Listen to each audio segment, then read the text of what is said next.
అన్న హాయ్. మన ఉపేంద్ర గారు యూఎస్ సినిమా చూసారా? చూసాను, ఇందాక చూసాను అన్న. ఎలా అనిపించింది అన్న? అన్న నిజంగా ప్రతి ఒక్క సీను అంటే మనం ఈ కొత్త రకమైన డైరెక్షన్ చాలా కొత్త అనిపించింది అన్న. నేను చెప్తున్నా, సినిమా చూసిన ప్రతి సెకండ్ కూడా మనం మర్చిపోతాం అన్న. నువ్వు ఒక 150 రూపీస్ పెడితే నువ్వు కొత్త ప్రపంచంకి వెళ్తావు లేదు తెలియదు, కానీ ఒక్క 150 రూపీస్ పెడితే మాత్రం కొత్త జెన్యున్ కొత్త ప్రపంచంకి వెళ్ళిపోతావు. ఒక చెప్తానన్న, మన ఉపేంద్ర గారి యొక్క డెడికేషన్ ఆ సినిమాలో డబల్ యాక్షన్ చేశారన్న. చాలా ఫస్ట్ హాఫ్ ఒక రకంగా ఉంటే సెకండ్ హాఫ్ ఇంకొక రకంగా ఉంటుంది. అంటే మా నిజంగా స్టార్టింగ్ లో ఒక లైన్ వేశారన్న, మీరు ఇంటెలిజెంట్ అయితే సినిమాకి రాకండి, మీరు ఏదో అయితే సినిమా చూడండి అన్న డైలాగ్ వేశారు. నిజంగా చూడగానే ఏముంటారు కానీ నిజంగా చూసిన ప్రతి ఒక్కడు కూడా వాళ్ళ మైండ్ ఎగిరిపోతాను. ఇది నిజంగా ఆర్టిఫిషియల్ ఇంటెలిజెన్స్ వర్సెస్ నిజంగా ఈ రకమైన యూనివర్స్ ఇంటెలిజెంట్ అనేది చాలా బాగా చెప్పారు. యూఐ అంటే యూనివర్స్ ఇంటెలిజెన్స్ అనే వాడారు.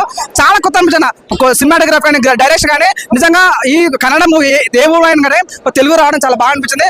Upendra is back, Upendra vintage back అని చెప్పొచ్చు. ప్రతి ఒక్క సీన్, ఇంటర్వ్యూ సీన్ కానీ క్లైమాక్స్ సీన్ కానీ చాలా కొత్త అనిపిస్తుంది. 100% మీ కొత్త రకమైన సినిమా చూడాలనుకున్నా, మీ కొత్త రకమైన అనుభూతి పొందాలనుకున్నా యూఎస్ సినిమా చూడాలని చాలా బాగుంది. జనం చెప్తున్నాను, సినిమా చాలా చాలా బాగుంది. ఇంటర్వ్యూ సీన్ కానీ క్లైమాక్స్ సీన్ కానీ ఊచ కోత ప్రతి ఒక్క సీన్ చాలా బాగా అనిపిస్తుంది. అయితే మన పాత ఉపేంద్ర గారు 90s కిడ్స్ చూసిన ఉపేంద్ర గారు ఇప్పుడు ఈ సినిమాలో మనకు కనబడ్డా? అవునండి, నిజం ఉపేంద్ర బ్యాక్ అని చెప్పొచ్చు. తన యొక్క ఫస్ట్ టైం పర్ఫార్మెన్స్ కానీ అవుట్ స్టాండింగ్ అనిపించింది, చాలా మార్వెలస్ అనిపించింది.